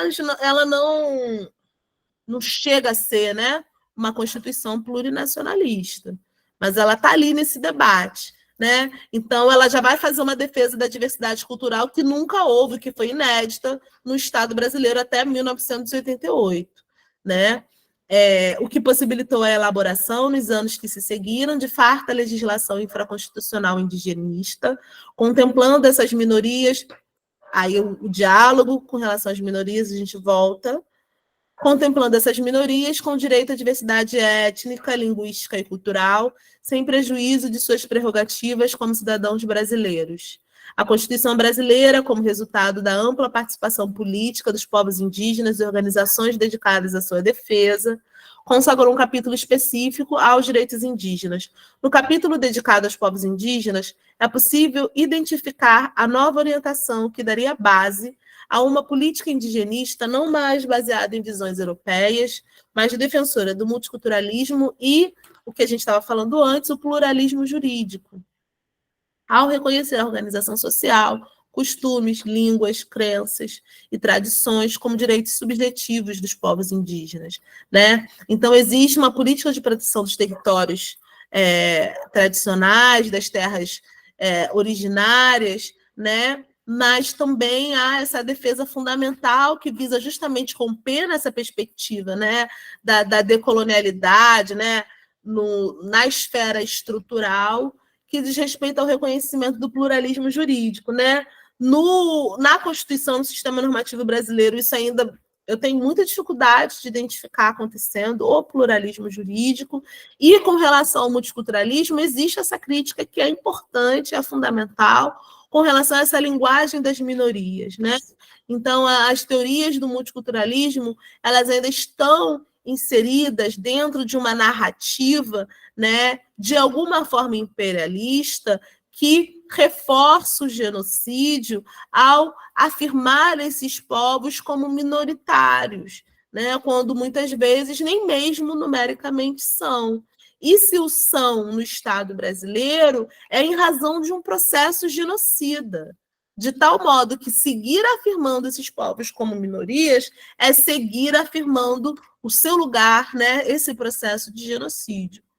Então, ele vai falar sobre essas inovações trazidas pela Constituição de 88, referente aos povos indígenas, e aqui a gente pode observar, né, até então havia essa concepção evolucionista de que os povos indígenas, ser indígena no Brasil era considerado um estado transitório, né, uma coisa muito louca, né, como que um discurso efetiva na materialidade, né, políticas de genocídio, de violação, de tortura, de aprisionamento, né, ao afirmar que não, você é um ser transitório, você é um ser incapaz. Vamos aqui que eu vou te civilizar. Então, você será integrado à sociedade nacional. Né? Essa era a narrativa da integração, né, que fundamentava a Fundação Nacional do Índio no período da sua fundação, essa ideia de uma política paternalista, né, que o Daniel Munduruku vai discutir nesse texto. Né? Então, a Constituição traz essa concepção importante de direitos originários. Tem uma crítica interessante feita por uma autora socióloga boliviana, a Silvia Cusicanqui. Ela faz essa crítica à ideia de povos originários, ela faz uma defesa muito interessante de uma modernidade indígena, justamente porque ela está preocupada com essa narrativa, essa concepção ocidental do tempo, que afirma o originário, aquele passado primitivo que está ali estacionado, e aí, para você ser considerado indígena, você tem que reproduzir um estereótipo, né, para você ser reconhecido como tal. E então ela faz uma afirmação dessa disputa de uma modernidade indígena muito interessante. Né? Mas, no caso do Estado brasileiro, esse debate sobre o conceito de direitos originários ele é muito fundamental. Silvia Cusicanqui, Adassa. Silvia Cusicanqui é a autora. Então, esse debate sobre os direitos originários no Brasil ele é fundamental, de novo, para a gente entender o nó em que a gente se encontra no debate sobre marco temporal, né? Que é uma coisa assim bem horrorosa, que está em disputa aí, né? Vai para o STF, vai para o Congresso, né? E a questão é essa: o que é direito originário, né? Que origem é essa, né? E aqui a compreensão, né, é que são terras originárias e, nesse sentido, é um direito pré-existente. Você não tem que comprovar a existência de um direito que é originário.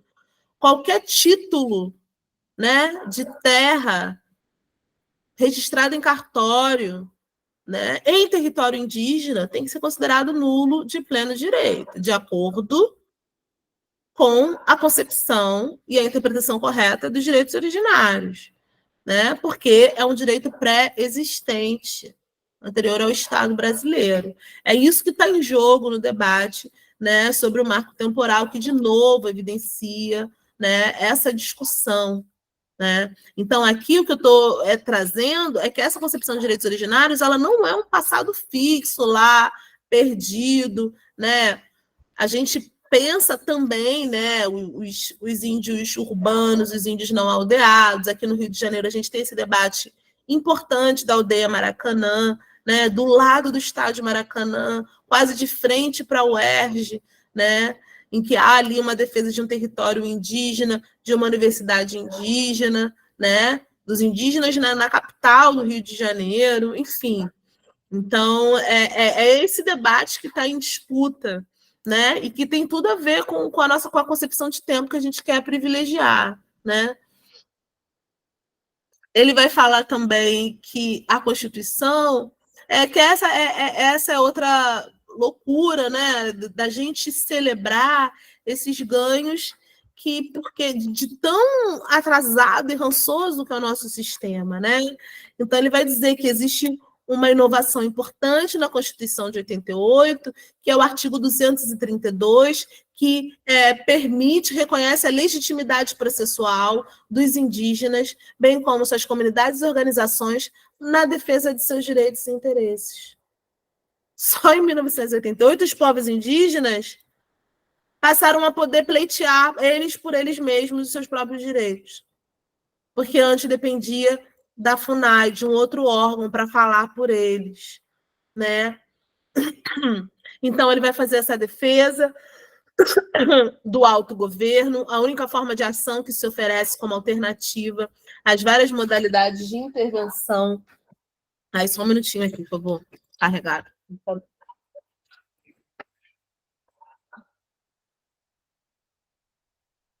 A única forma de ação que se oferece como alternativa às várias modalidades da intervenção protecionista é a organização de instituições indígenas de autogoverno.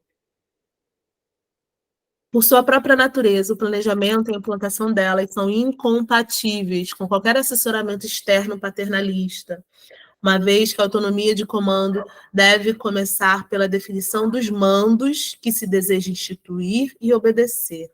Nossa, isso é muito bom. Eu nem grifei, mas eu grifaria, né? A autonomia de comando deve começar pela definição dos mandos que se deseja instituir e obedecer, né?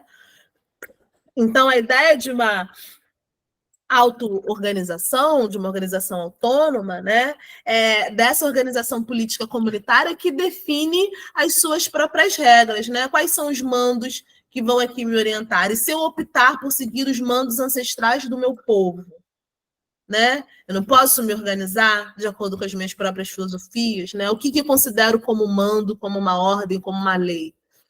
Enfim.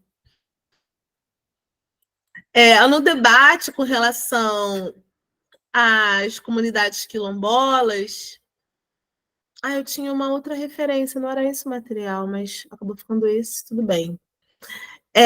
Com relação às comunidades quilombolas, a gente tem no Estado brasileiro, né, na Constituição, o que eu gostaria de destacar é justamente dois entendimentos que são fundamentais quando a gente está falando de comunidades quilombolas no Brasil, no diálogo com essas concepções de tempo, né?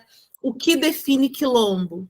Se a gente vai definir as comunidades quilombolas a partir de uma concepção colonial escravista, que afirma o quilombo como lugar de preto fugido, ou se a gente vai definir os quilombos segundo as nossas próprias filosofias, nossos próprios referenciais civilizatórios africanos, muito anteriores ao colonialismo, que vão identificar ali no quilombo um lugar de cuidado da sua essência, um lugar de cuidado, né, do seu espírito, um lugar de cuidado coletivo.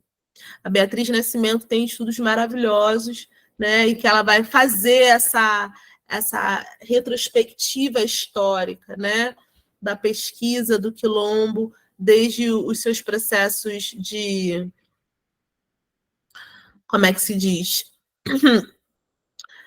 Desde o contexto mesmo, né, do continente africano, no reino Congo-Angola, né, passando pelos conflitos escravistas, até chegar nas diásporas, no enfrentamento, na formação das nossas comunidades de quilombos, no enfrentamento ao colonialismo, até no contexto pós-independência e as nossas organizações culturais de resistência, né, que passam também a ter esse sentido de quilombismo trazido pelo Abdias. Então, a Beatriz Nascimento, ela vai evidenciar o sentido do quilombo como esse conceito em movimento, que expressa esse movimento de vida voltado para o cuidado da sua comunidade, né? Então, o quilombo, no seu sentido originário, são sociedades abertas a iniciados. Então, há um processo de iniciação que permite o seu reconhecimento, a sua participação e integração naquela comunidade, né? Porque essa iniciação ela vai revelar o seu vínculo a esses valores comunitários de organização daquele território, né? Então, é uma discussão muito profunda, eu sou muitíssimo apaixonada, não veio o slide que eu queria, mas era isso que eu gostaria de destacar com relação ao debate em torno das comunidades quilombolas no Brasil. Elas estão inseridas num debate sobre políticas de reparação, elas estão inseridas num debate sobre políticas de proteção do nosso patrimônio histórico, do nosso patrimônio cultural. Elas também estão inseridas no debate das políticas de autodefinição, né? Que é o debate que gira em torno, né, que está no pano de fundo dessas discussões que eu trouxe nos exemplos, em torno dos povos indígenas, em torno das populações pretas, das populações africanas, em torno também dos direitos das pessoas LGBTQIAPN+, né? De que maneira a gente pode compreender o debate em torno da autodefinição como uma perspectiva de descolonização, de recusa dessa imposição externa de quem nós somos como pessoas, de como nós devemos entender a nós mesmos. Então, Matheus. Quando você estava falando sobre os quilombos, Aline, eu fiquei me recordando porque a região do norte de Minas e a mesorregião do Vale de Jequitinhonha e Mucuri apresenta mais de 19 comunidades pré-identificadas como quilombolas. E é uma região muito rica e que, por diversos fatores e cenários, é uma região extremamente desvalorizada quando a gente para pensar no âmbito do estado de Minas Gerais. E eu, como eu vim daquela região, tem algumas falas extremamente xenofóbicas e complicadas que comumente as pessoas de lá ouvem. E falo com tristeza o que eu vou falar agora, entre duas aspas, que o mineiro do norte de Minas não seria o mineiro, e sim o baiano cansado, que não deu conta de chegar em Belo Horizonte e parou no norte de Minas. E quando nós, que somos do norte de Minas, vamos para outras regiões do estado, rapidamente nós somos taxados enquanto baianos, no geral.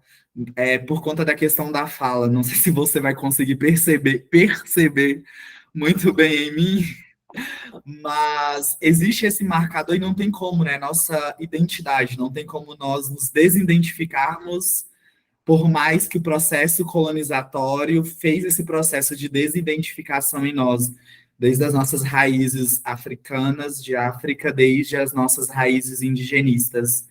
Mas como que perpassa, né, os nossos discursos, os nossos corpos, até mesmo no sentido de identidade, de construir subjetividade da visão que é construída de uma região. Quando eu falo daqui de Uberlândia, mas parando para pensar o norte de Minas, mas também como todo o Nordeste, né? O discurso que vem sendo reverberado e foi reverberado nas últimas eleições e que provavelmente vai reverberar, mas que é basicamente, eu lembro que é algo que Fanon fala, de pensar o sujeito negro, ele é pensado como um sujeito que não pensa, e que por não pensar não constitui subjetividade, não tem subjetividade.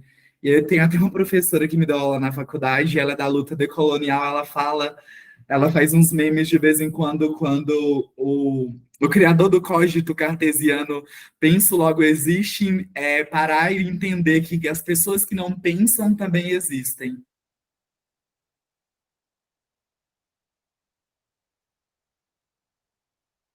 Uau, muitas complexidades, Matheus. Ufa, vamos ver se eu consigo.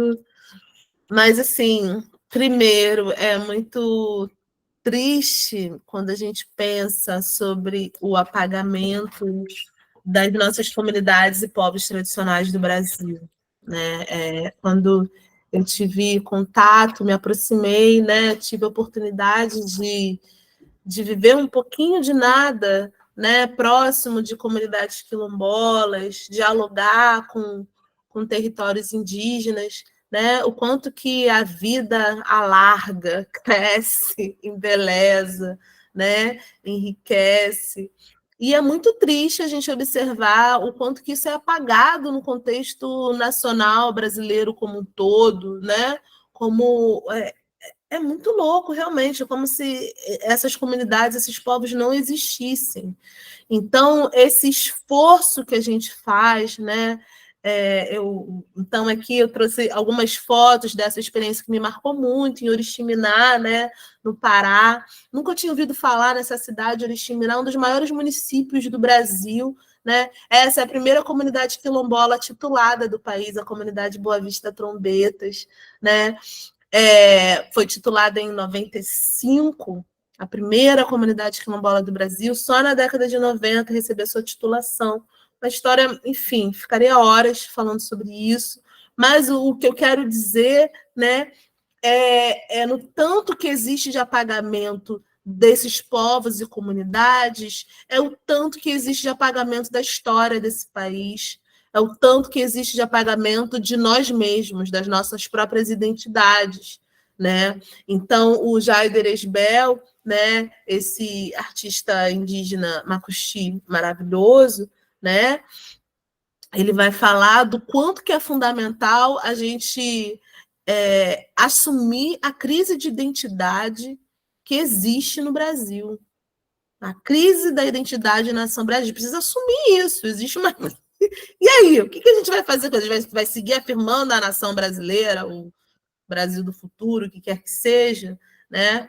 Então, para repensar essa nossa composição, né, identitária e de que maneira a gente vai se movimentar no mundo diante disso, né?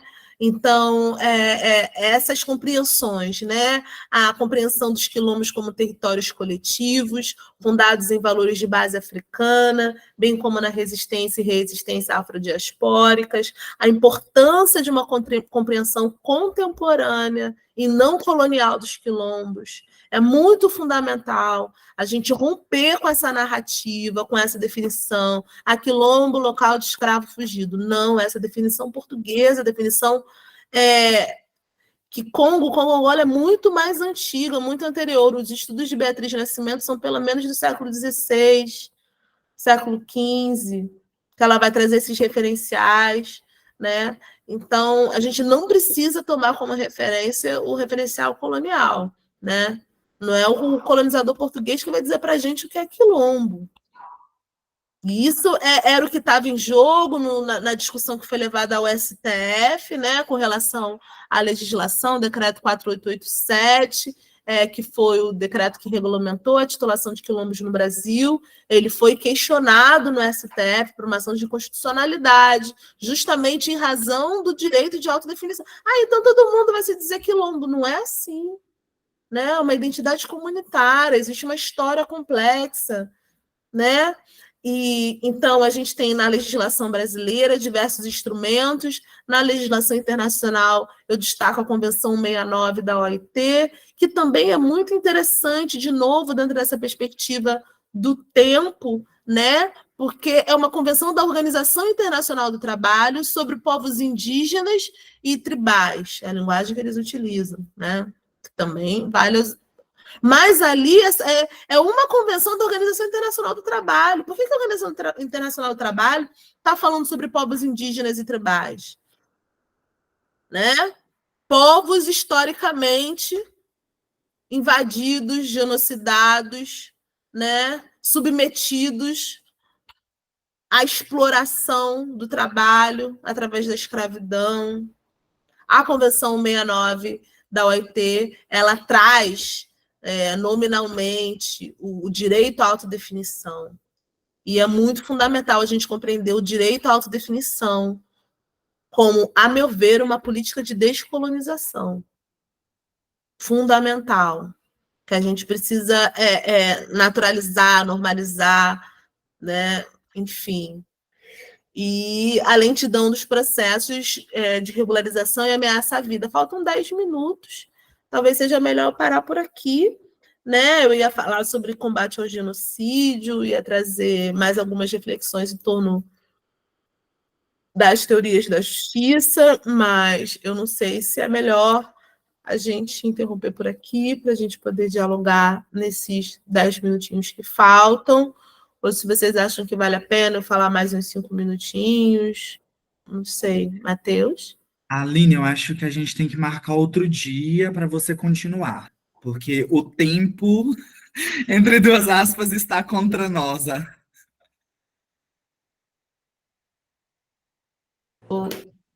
Oi, Júlia. Então, pessoal, vocês querem se manifestar? Querem que ela continue falando? Querem aproveitar esse tempo para colocar um pouquinho mais de perguntas?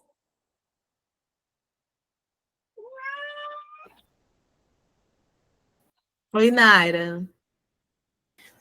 Oi, vocês conseguem me ouvir bem? Não sei se está falhando. Certo, obrigada. Então, primeiro vou me apresentar, eu sou Naira, eu moro aqui em Macapá, no Amapá, no extremo norte, né, do Brasil, e eu queria que, se você puder também falar um pouquinho, Aline, que isso me traz muito essa questão dos povos originários para a minha região, a questão dos povos ribeirinhos, né? E essa questão, por exemplo, do que foi discutido recentemente sobre essas narrativas construídas sobre a ilha de Marajó, já que você esteve até no Pará, trouxe essa foto, né, de colocar essas narrativas como sendo, condenando tudo que acontece na ilha do Marajó, colocar fotos, né, das pessoas que moram ali nas palafitas, como se isso fosse uma representação da pobreza. E, na verdade, faz parte da cultura local. É um povo originário que está ali também antes da colonização, né? Tem estudos que mostram aí a cultura, a cerâmica, o grande desenvolvimento cultural da região. E aí, quando eles trazem agora na mídia a narrativa das explorações sexuais que acontecem na Ilha do Marajó, na Ilha de Marajó, eles colocam como culpa da comunidade, né? Sendo que os maiores problemas da Ilha de Marajó nesse momento são as disputas políticas, econômicas, socioambientais, a luta da comunidade para preservar o seu território, a sua natureza, contra a exploração, que essa exploração sim está trazendo um genocídio, que essa exploração traz a exploração sexual, que não é uma realidade que faz parte só da cultura local, né? Então, essa questão do genocídio dos povos originários me remetem também à questão do genocídio dos povos ribeirinhos, e essa tentativa de colonizar, de apagar a sua religiosidade, né? da solução ser sempre voltada para vamos levar a religião, está faltando a religião, está faltando um enquadramento nisso. Vamos fazer uma vaquinha e vamos, eu, pastor voa ao local, e ao contrário de estruturar as comunidades locais, que existem muitas comunidades de mulheres locais, né? Associações de mulheres que precisam ser fortalecidas. Então, se você puder também incluir um pouquinho aí a questão dos povos ribeirinhos, eu agradeço. Eu que agradeço pela sua contribuição, Naira. Eu perdi a sua cidade. Você está no Pará, é isso? É Macapá, no você Amapá, tá em mais na ponta.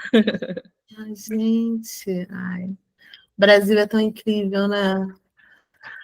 Bom, sim, é uma questão fundamental, né? Justamente a gente pensar nesses povos que afirmam essas outras possibilidades de existência, né? E o debate sobre o genocídio tem a ver justamente com isso, com o direito à existência, o direito de existir, né? Então, eu ia trazer essa referência da Ana Flausina, que é essa pesquisadora sobre o genocídio no Brasil. Ela é muito boa, excelente, recomendo com todas as minhas forças. Ela tem esse artigo muito interessante sobre as fronteiras raciais do genocídio, né? Justamente para tematizar, para questionar essas mortes, né? Que são consideradas reconhecidas como, né, puníveis, e aquelas outras, né, que são naturalizadas, que são normalizadas, né? E no caso dos povos ribeirinhos, dessas comunidades e povos tradicionais do Brasil, elas são totalmente apagadas, né? Como se elas nem existissem. Então, isso que o Matheus trouxe, né, desses sujeitos que são vistos como sujeitos que não pensam, né?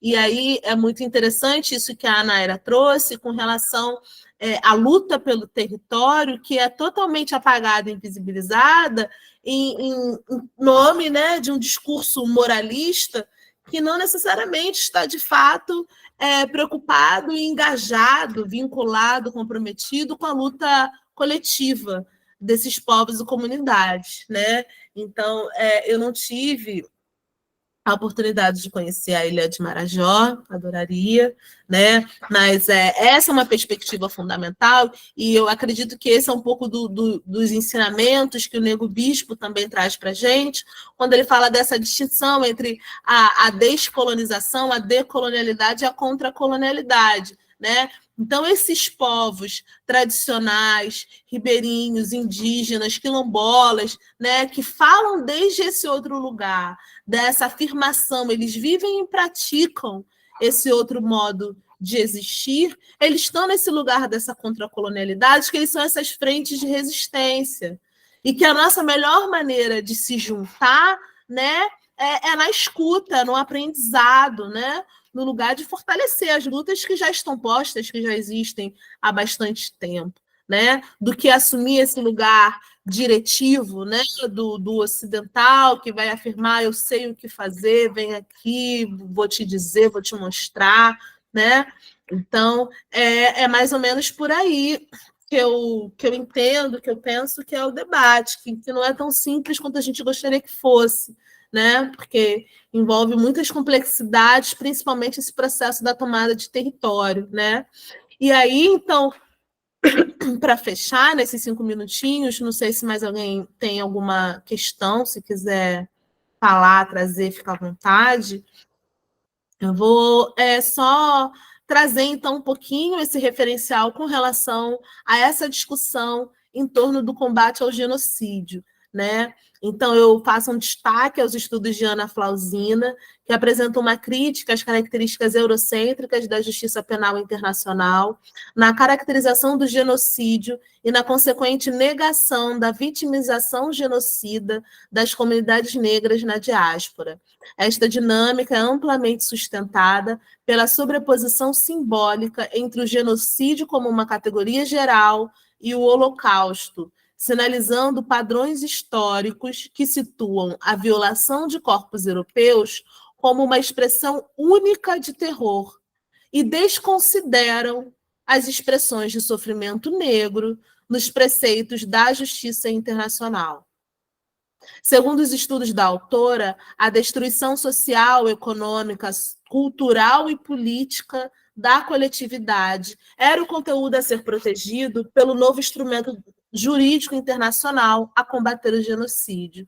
Então, nesse artigo da Ana Flausina, que ela fala sobre as fronteiras raciais do genocídio, ela vai dizer que na intenção do debate, né, sobre a criminalização do genocídio, tem-se essa compreensão, né, do genocídio como incluindo essas práticas de destruição não apenas física, como também econômica, cultural, social, né? Esse referencial que a Naira trouxe, muito importante, né, das violências no âmbito do racismo religioso, né?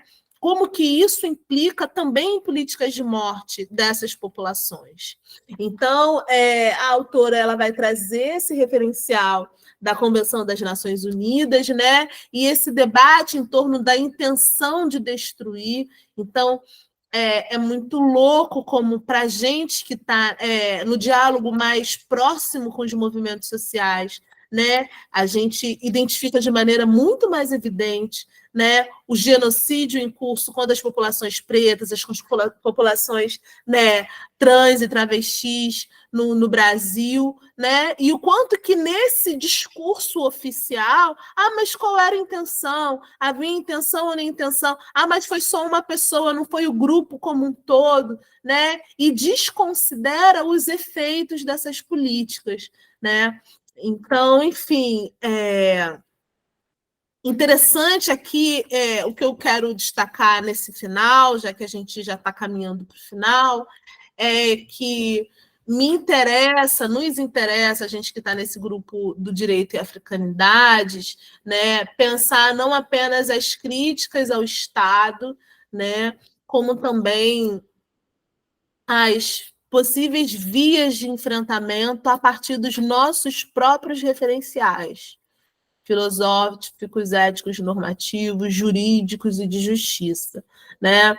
Então, o professor Sérgio ele faz essa distinção, né, dessa justiça liberal, distributiva, punitivista, centrada nessa lógica individualista da culpabilidade, centrada no passado, na estigmatização, né? Ele faz uma distinção desse tipo de justiça com a justiça restaurativa, né? Que tem como foco a atenção aos danos e traumas sofridos pela vítima e a comunidade. Ele vai fazer um diálogo entre a justiça restaurativa e a justiça ubuntu.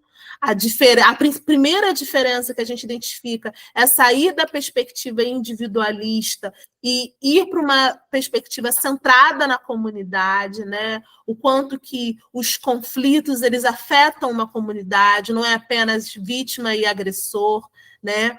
Então, essa perspectiva comunitária da justiça e que vai, então, desenvolver uma atenção não apenas à culpabilidade, à punição, à pessoa que é identificada como agressora, mas também às políticas de reparação, né?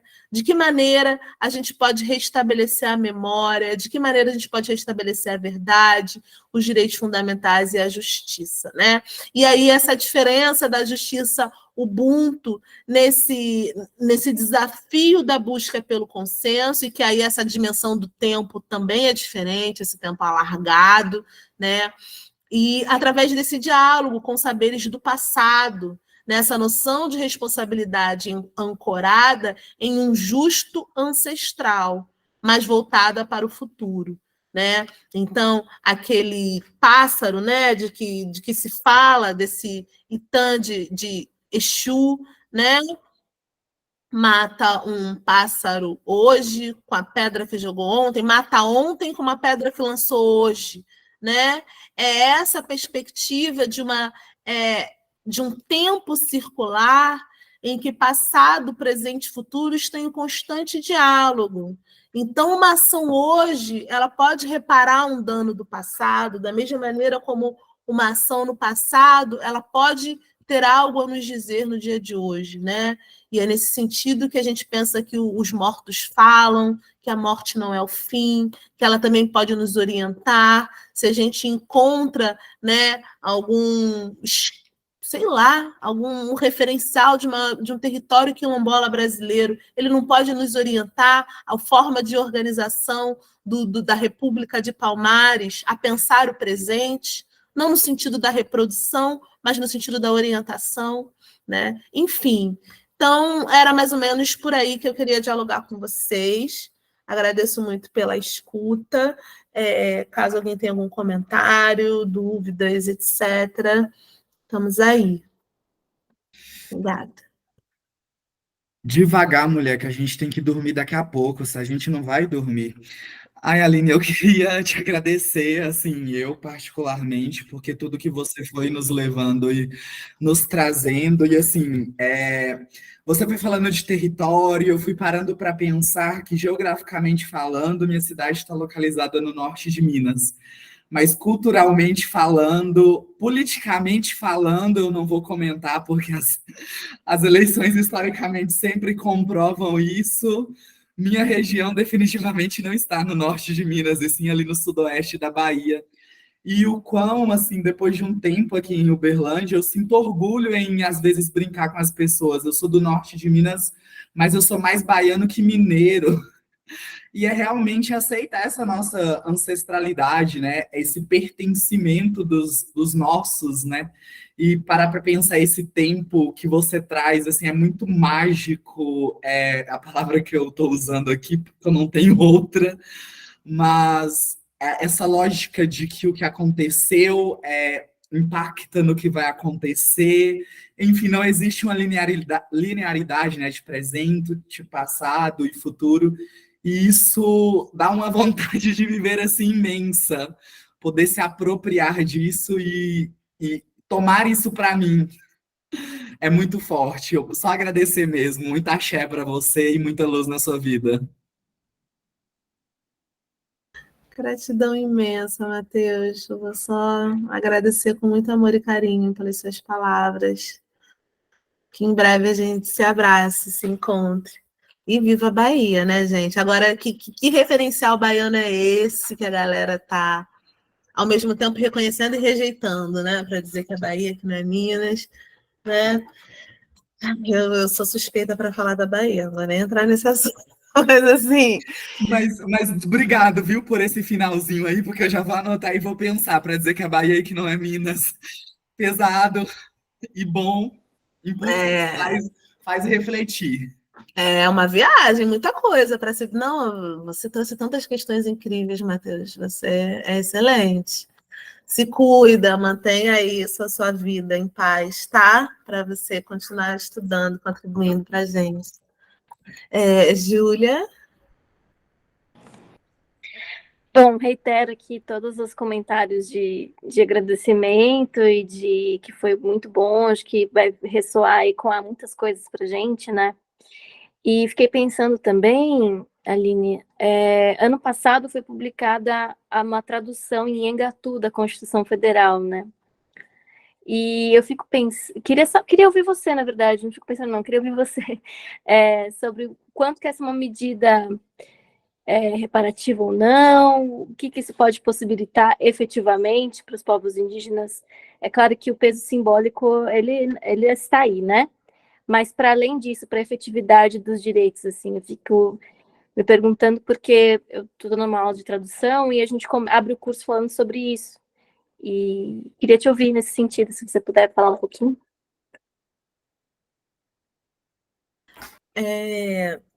Sim, é um tema muito interessante, né? Também dá para ficar muitas horas falando sobre isso, né? A primeira referência que me vem é justamente, né? Essa experiência que eu tive em Oriximiná, ela foi muito marcante para entender mais a fundo esse debate. Então, uma história que os povos indígenas de Oriximiná contavam era que a maneira dos catequizadores se aproximarem de seus territórios era traduzir a Bíblia para o idioma nativo, né? Então, tem esse conflito que eu imagino que deve ser muito interessante e importante ouvir o que os povos indígenas têm a dizer sobre isso, que eu imagino que seja uma relação conflituosa com o Estado brasileiro, não tem como ser diferente, né? E com a legislação brasileira. Então, eu acredito que, por um lado, tem a perspectiva do acesso, né? Acesso à informação, né? Essa questão dos direitos, de você acessar os seus direitos, e uma certa confiança no Estado, na política do Estado, nesses direitos que estão ali sendo ditos, mas não deixa, eu acredito, em alguma medida, de ser um instrumento de mobilização e de debate, de reflexão, de questionamento dos povos. Mas é isso, né? Tem essa faca de dois gumes e esse questionamento, né? Em que medida nos interessa fortalecer essa perspectiva de Estado brasileiro, enquanto Estado-nação, ou a Constituição de 88 em particular, que eu considero especial, sim, gosto, sim, apesar, né, de todos os problemas, não é à toa que ela está sendo rasgada e desconsiderada, né? Embora sempre possa ser melhorada, mas é isso, né? Quando a gente pensa o debate, a proposta do Abdias, do quilombismo, né? Ele estava ali apresentando uma teoria do Estado, uma teoria de um Estado quilombista, né? E em que medida nos interessa falar de quilombismo, de reconhecimento das nossas autonomias comunitárias a partir de um referencial de Estado ou a partir dos nossos próprios referenciais, né? Mas aí talvez isso possa gerar, eu acredito que esse o debate é mais interessante de ser feito com os próprios povos indígenas, Júlia, né? Imagino que você deva estar fazendo isso no seu curso, porque eu acho que também pode ser, ao mesmo tempo, um referencial interessante deles pensarem a sua própria organização política comunitária, né? Não no sentido de reproduzir a Constituição Federal para as suas aldeias, mas em que medida eles também podem criar um instrumento para debater, para dialogar, para ser arma, e não necessariamente que seja fundamental para as suas próprias organizações internas, né? Mas que possa auxiliar nesse debate com o Estado, na luta pelo reconhecimento dos seus territórios. É que eu imagino. Mas agradeço aí as pessoas que se manifestaram no chat, nas reações do gratidão. Mais alguma pergunta, pessoal, para a gente poder ir encerrando?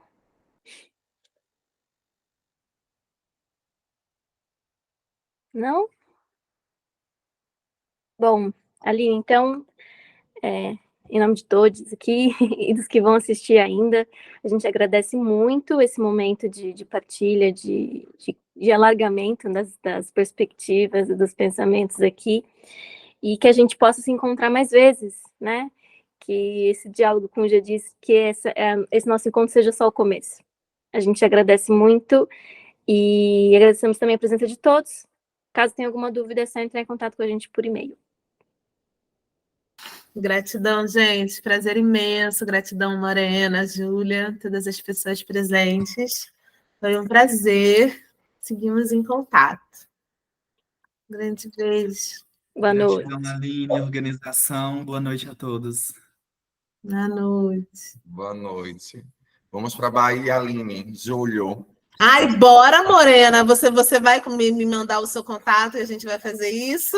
Vamos, já estamos programando para julho, vai viu? o Matheus, a gente pega o Matheus, vai para Dependendo de onde Bahia eu for. e segue para Olinda. É esse? Bora.